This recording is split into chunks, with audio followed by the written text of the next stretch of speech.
Thank you, Joe. Actually, when someone was asking me about ranking this conference in terms of conference that I've been to before, I think the theme of undervalued companies, undervalued assets is something that resonated with myself. I am CEO of a junior lithium brine explorer, Advantage Lithium. The company was founded about 2 years ago by myself. I'm getting a little bit old, so I can't even read that, to tell you the truth, because I need glasses, but I'm going to go off the cuff because I've done this about 20 times before. But I want to bring special attention to our market cap, enterprise value, and the number of shares outstanding. We've got fully diluted right now 140 million shares outstanding.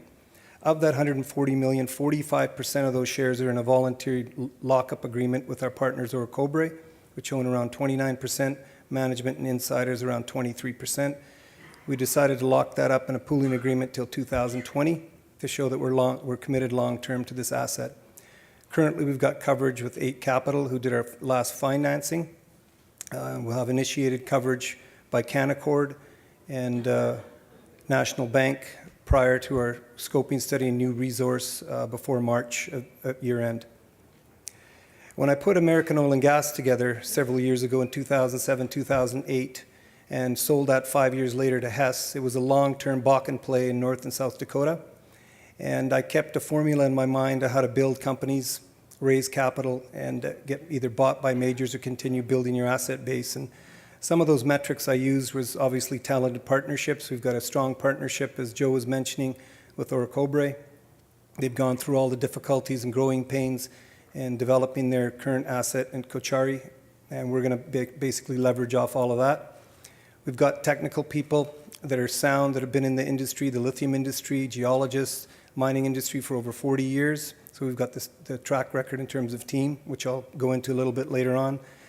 We've got a scalable, scalable quality resource. We started with 500,000 tons that we inherited with the deal that we did with Orcobre.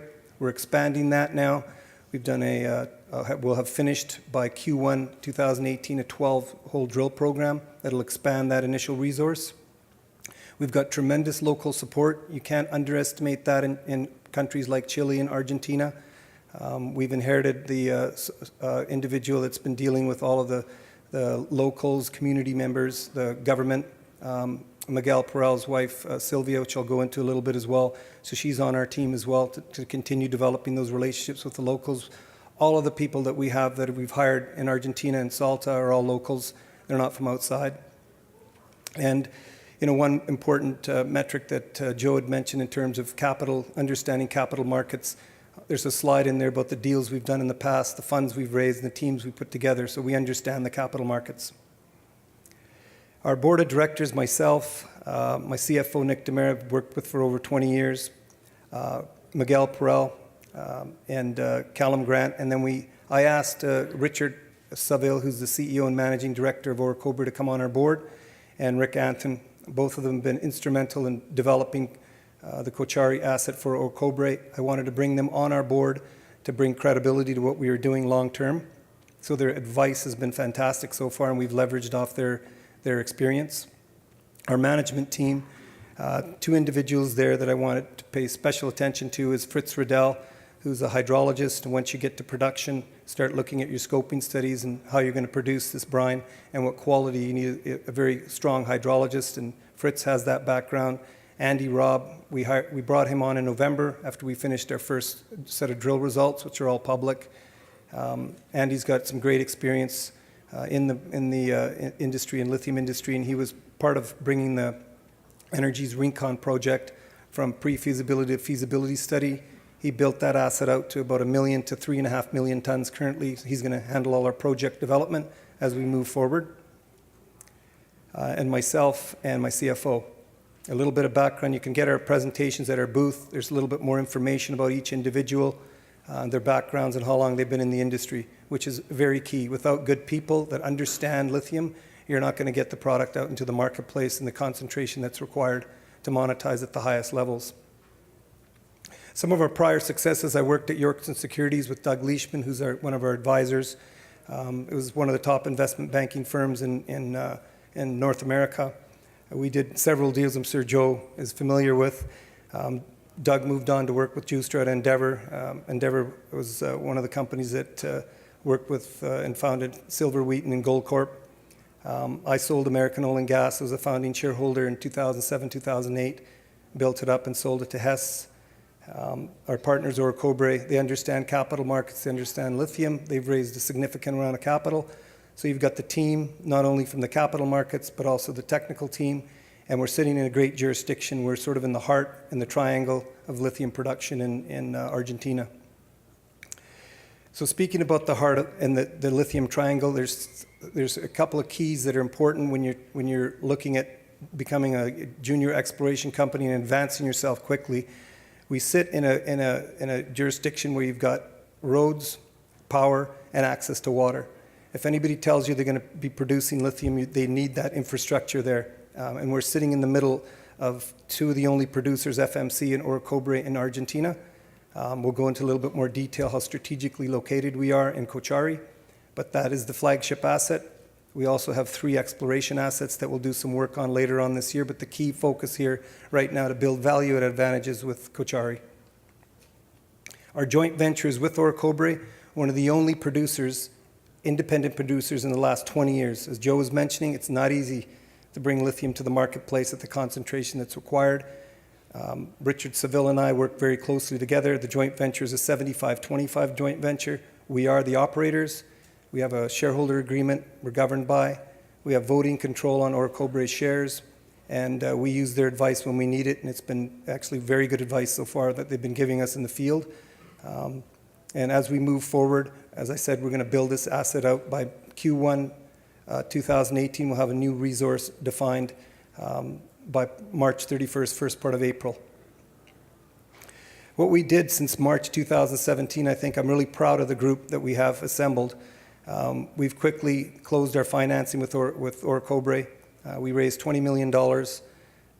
We inherited a high scalable resource in Cauchari. We've advanced our drill program. We had 17 permits. That's an testament to the community relationships that we have. 5 rotary holes, 12 diamond holes. We're leveraging off their experiences I had mentioned early on, and we've got some senior technical management people that I just added on after our drill program was successful. I'm a firm believer of putting money in the ground, not in a bunch of people unless you have the asset. It appears as though we have the same geology as Lithium Americas and SQM and Orocobre. And as we advanced, we needed more technical people to build that scoping study and to see exactly how much brine we do have in that basin. Our current drill program focused on the southeast sector where the 500,000 tons was that we inherited. We've drilled 5 holes there. Most of the results have been as good as SQM and LAC and Orocobre. And we went to the northwest sector to the left there. I'll see if I'm going to work on this. Oh, there you go. Right up here. And this northwest sector was an undrilled sector before in Cauchari. No one's drilled in this area before. And as you can see here in this gray area is Lithium Americas and SQM's resource. That is 11.8 million tons. Our partner Orocobre is to the north. They've got just over 6 million tons. And we straddle one of the largest resources in South America here. And we're having successful results here, which we've publicly announced. And we've also drilled hole number 7 and hole number 16 in an untapped area and had excellent results, as good or better than what Lithium America and SQM have had. The grades and the chemistry here are fantastic, and this is what really excites us. We've, I think, opened up a new zone here in Argentina and in this basin. Now, some of the drill results that we had, I'm going to have to peek up here, you guys, if you don't mind, as I can just look up here. Most of the cutoff grade for lithium that you want to produce is around 300 to 350 milligrams per liter. The chemistry you want is between 2.1, 2.3 to 2.4. That's important in terms of the cost to produce. And we're hitting over 600 milligrams per liter, and that's similar, as I mentioned, to some of the other 2 majors in the basin. So that's very significant.